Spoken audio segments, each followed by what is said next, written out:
The movie opens with Femke Boot, a depressed newspaper columnist and dedicated single mother, appearing as a guest on a popular talk show. The show's focus is the onslaught of online hate messages and death threats she's been receiving lately. During the program, Femke takes a stand voicing her belief that everyone is entitled to their own views, even if others disagree. She emphasizes that this divergence in opinions doesn't automatically make someone an enemy. Another guest on the show, the provocative columnist Stephen Dude, seizes the opportunity to ridicule Femke and loudly promote his own perspectives.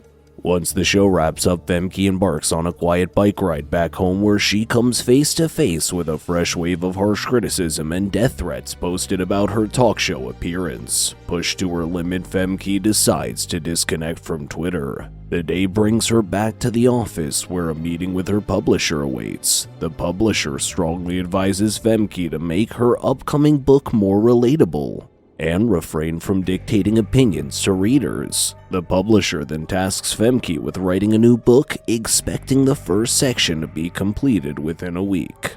Back in the sanctuary of her home, Femke discovers her daughter Anna immersed in a book authored by Stephen Dude. Despite Femke's personal feelings towards Stephen, Anna appreciates his literary skills. As the day wears on, Femke struggles to concentrate on her writing due to her noisy neighbor. Even though she decided not to before, she can't help but return to Twitter. There she gets even more upset by the constant stream of mean comments. In search of advice and comfort, Femke visits her friend Renat. Renat states that Femke's columns about her own divorce were stronger, suggesting she should incorporate more personal experiences into her writing. To lighten the mood, Renat invites Femke to a late-night opening of a bar renowned for its gin and tonics. Renate also advises Femke to report the online death threats to the police if they're causing her significant distress. Taking Renate's advice to heart, Femke proceeds to the police station to report the online threats. However, her concerns are not taken seriously by the attending officer, who dismisses them as just internet noise. He recommends that if these threats truly upset her, the best course of action would be to steer clear of social media platforms. At the same time, Femke's daughter Anna is having problems at school. Her bold words for the school newspaper get her in trouble. After disrespecting the school principal, she's kicked off the newspaper's editing team. Upon returning home, Femke is taken aback to see a man dressed as Black Pete, a character she recently criticized in her column. Black Pete has been widely criticized for promoting racial stereotypes, especially among young children. After school, Anna comes home and passionately discusses the importance of freedom of speech with her mother. She promises to support this cause even if she's just at her school. After dropping Anna off the next day, Femke visits a local store. There she stumbles upon more unpleasant comments about her, this time from her noisy neighbor, Arjen. The unexpected discovery startles her, causing her to drop and break a jar of tomato sauce. She returns home to find Arjen constructing a fence between their properties. After a brief chat with him, she heads off to the late-night bar opening with Renate. Even there, her mind remains preoccupied with Arjen and she obsessively checks his Twitter posts. Upon leaving the bar, she's faced with another setback. Her bike has been stolen. Low-spirited, she heads home on foot. Once there, in a fit of anger, she demolishes the fence Arjen built using an axe. The next morning, a confused Arjen visits Femke to question her about the damaged fence. She fakes ignorance. Despite the fence incident, Arjen extends a neighborly gesture, offering her a ham, which Femke properly disposes of once he leaves. Drawn back to Twitter, Femke finds more mean comments from Arjen. Suddenly, she hears a noise coming from her roof. Climbing up, she discovers Arjen doing some work there. Sneakily, she creeps up on him, causing him to fall. Seizing a shovel, she cuts off his middle finger and, in the heat of the moment, kills him. After this chilling act, Femke feels strangely exhilarated. She's able to finish her work with a newfound sense of enjoyment. In high spirits, she prepares a meal for her daughter and surprises her with a new camera as a gift. In the next scene, Anna, inspired by her newfound interest in photography, snaps a picture of her friend and designs a poster advocating for freedom of speech. Seeing her daughter's determination, Femke decides to lend her support by offering to give a speech at Anna's upcoming rally. At a subsequent book launch event, Femke strikes up a friendly conversation with Steven, the fellow columnist who had previously mocked her on the talk show. Their interaction goes well, leading to Femke's home, where they end up becoming intimate. The next morning, while Femke and Steven share breakfast, Anna comes home. She's taken aback by Steven's presence and abruptly leaves. After Steven departs, Femke reaches out to him, asking him to visit again. As time goes on, Anna and Steven begin to form a pleasant relationship. Even amidst the initial awkwardness, now living together, Femke and Steven often work side by side, although Femke finds herself increasingly distracted and unable to concentrate on her writing. One day, despite Steven's warning not to, Femke ventures into the comment section of her online column. There she encounters a particularly disrespectful remark from a user named Diedrich. Driven by curiosity and a desire for confrontation, she investigates and tracks down Diedrich's address. At night, she decides to visit him at his home. Upon arriving, she questions Diedrich about the nasty comments he's been posting. Diedrich, however, shows no remorse. Instead, he cruelly tells her she deserves the mean comments, which makes Femke even more angry. Pushed beyond her limits, Femke turns to violence. She attempts to strangle Diedrich with a scarf and finally finishes him off with a frying pan. Sticking to her grim habit, she cuts off Diedrich's middle finger with a knife. Back home, she puts the cut-off finger in the freezer next to Argent's, making a creepy reminder of her actions. After dealing with Diedrich, Femke experiences an unexpected upswing in her work performance. Once again, she starts to enjoy life to a surprising degree. At the same time, Anna, fueled by her fight for freedom of speech, hangs a banner at her school, displaying language considered inappropriate. This action prompts the principal to take it down. One day at the supermarket, Femke and Steven engage in a meaningful conversation about how people often hide their authentic emotions. They decide to take a break from their usual routine and dine out. At the restaurant, Femke hints to Steven that she lets out her anger through violence, but she makes it seem like it's just violence in video games. Back at home, Femke struggles to focus on her work, partly due to the news circulating about her latest murder, now dubbed the frying pan murder.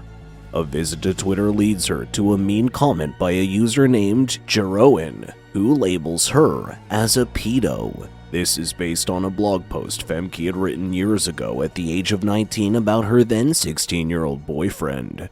Enraged by Jeroen's comment, Femke locates his address and decides to pay him a visit. Breaking into Jeroen's home, Femke finds him relaxing in a bathtub. Jeroen, faced with the unexpected intruder, claims he didn't mean the comments and insists he's a decent person in real life. However, Femke doesn't buy his explanations. In a chilling move, she tosses a charging laptop into his bath, electrocuting him. As with her previous victims, she sticks to her grim habit and takes Jeroen's middle finger before leaving.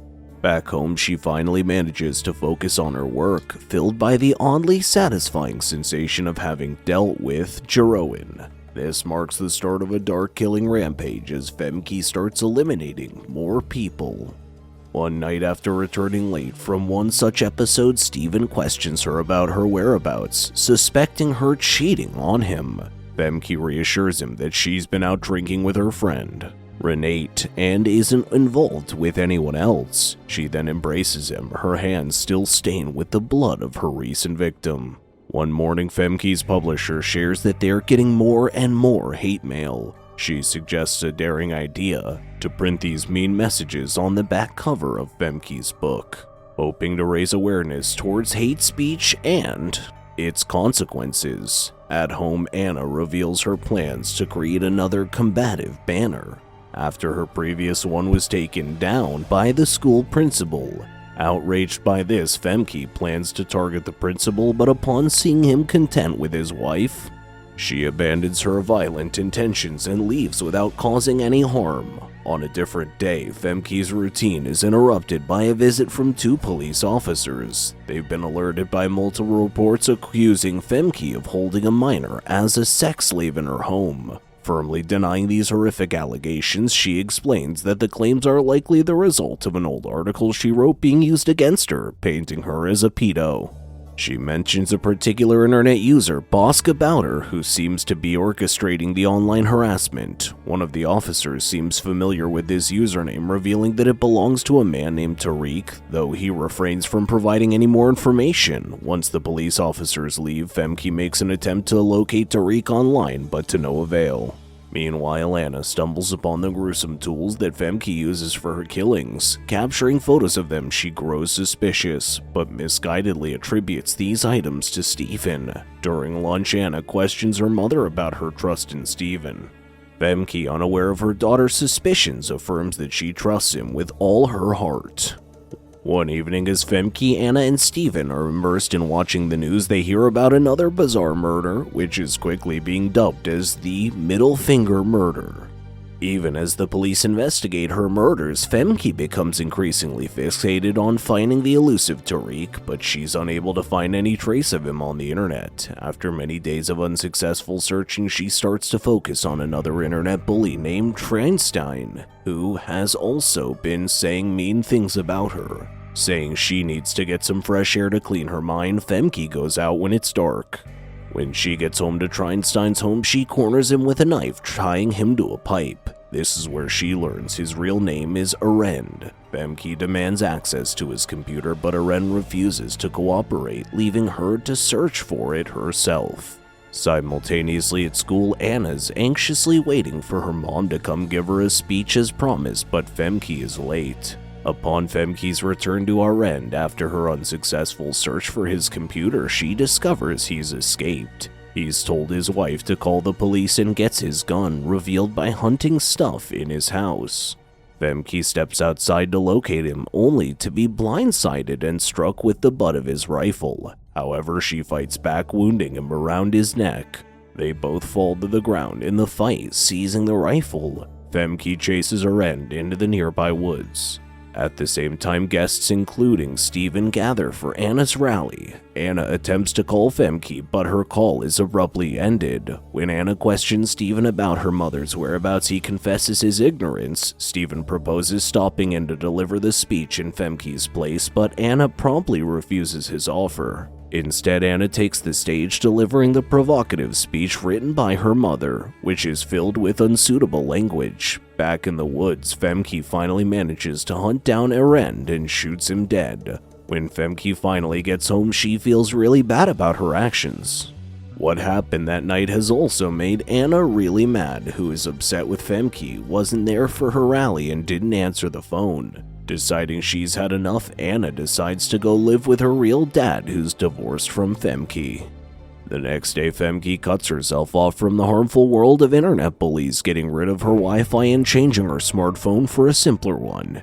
Days later, she tries to make things right with Anna, inviting her to her book launch through a voicemail. During this time, she finds a postcard from Anna to Stephen that reads, "I know your secrets." Anna thinks the murder tools she found and took pictures of in an earlier scene belong to Stephen, and that he's the one doing these crimes. What she doesn't realize is that it's her own beloved mother who's behind all these horrific murders. However, Femke, not fully comprehending, simply ignores it. Soon, Femke and Stephen go for a walk. Stephen tells Femke that her new column on Facebook has received mostly positive feedback except for 4 negative comments, one of which is from the elusive Tariq.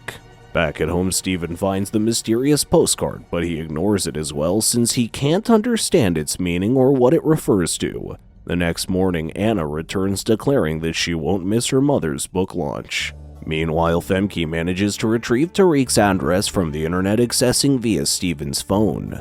Armed with the rifle from her previous encounter, she sets out to confront Tariq. As they are left alone, Anna accuses Stephen of being the city's serial killer. Stephen can't understand Anna's accusation, so he decides to cook, which oddly helps him think clearly. Lost in his thoughts while preparing a meal, he accidentally comes across a chilling collection of severed fingers stored in the freezer. Anna attempts to intimidate him and extract the truth using a knife, bringing forth a horrifying realization. It's not Steven, but Femke who's the culprit. Later at Tariq's place, in an unintentional turn of events, Femke ended up shooting the fatally injured Tariq's father before encountering Tariq himself. A desperate Steven rushes to prevent Femke from making more deadly mistakes. As she confronts Tariq accusing him of his cruel words, Steven's arrival startles her, causing her to shoot and kill Tariq. When confronted by Steven, Femke defends her actions, claiming Tariq deserved his fate. An argument erupts, ending with Femke shooting Steven, accusing him of siding with Tariq. Shortly after that, Femke, covered in blood and dressed in white, makes a dramatic entrance in her book launch. As the film draws to a close, Femke raises her glass, prepared to give her speech, concluding a story of revenge, remorse, and the absolutely devastating consequences of hate speech. Thanks so much for watching. We'll see you in the next video. Don't forget to like and subscribe.